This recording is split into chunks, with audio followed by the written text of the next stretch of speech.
Hola, les doy la bienvenida a otro videoblog de nuestra serie de Leones y Mariposas. Hoy hablaremos de la memoria histórica, de las disidencias sexuales y de género. El movimiento de liberación homosexual en Colombia surgió en la década de 1970 con la publicación del periódico El Otro, liderado por León Zuleta, lo que provocó el surgimiento de grupos de estudio y de lucha tanto en Bogotá como en Medellín. Y este no es un asunto menor, porque en la época el entorno social y político era bastante adverso.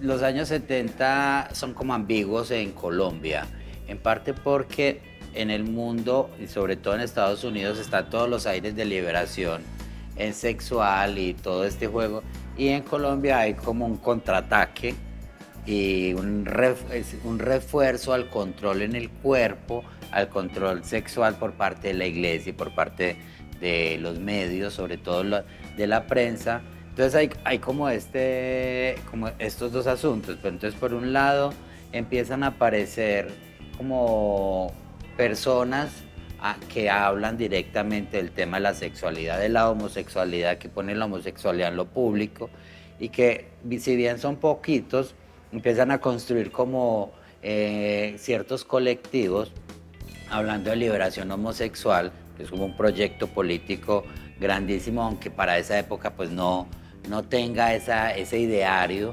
Entonces está como ese doble juego. Por un lado, todavía es ilegal ser homosexual en Colombia, la práctica homosexual. Hay una cierta sombra, pero hay también una efervescencia en términos como de encontrarse con los otros. Aunque en la actualidad se ha rescatado el papel y protagonismo de personajes como León Zuleta y Manuel Velandia, Fernando Alvear fue uno de los primeros integrantes del GRECO, Grupo de Estudio de la Cuestión Homosexual. Y hoy su voz y su memoria son fundamentales para reconstruir una historia de la que poco se habla, la historia de quienes desde su diferencia han transformado la cotidianidad y la sociedad misma. Fernando es una persona que nos cuenta muy detalladamente el activismo que se vivió en los 70s, que fue muy importante porque fue una reflexión muy profunda sobre el cuerpo fundamentalmente, sobre pues, la sexualidad y el cuerpo. Entonces uno ve que pues, uno piensa en los 70 pues pasaban esas cosas, entonces es muy sorprendente como lo que nos cuenta.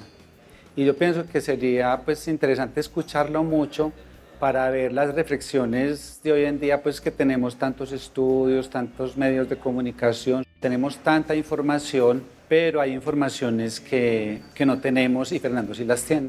Fer tiene un lugar fundacional en la historia muy clave porque, digamos, es como un ejemplo específico del personaje que se interesa, que se siente culpable en medio de su homosexualidad, pero que esa culpa no lo detiene, no lo adormece, no lo estanca, sino que sigue explorando hasta encontrar a León, encontrar al Greco y encontrar un activismo desde el cuerpo, desde la sexualidad y crear una grieta muy importante ahí y autorizarse y construir como una soberanía sobre su cuerpo.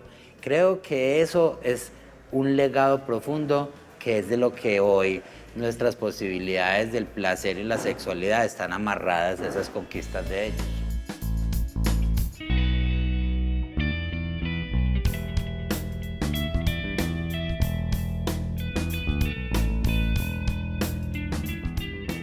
La historia de Fernando y su paso por el movimiento de liberación homosexual en la década de los 70 y los 80 la conoceremos este domingo en otro capítulo de la serie de Leones y Mariposas en Teleantioquia.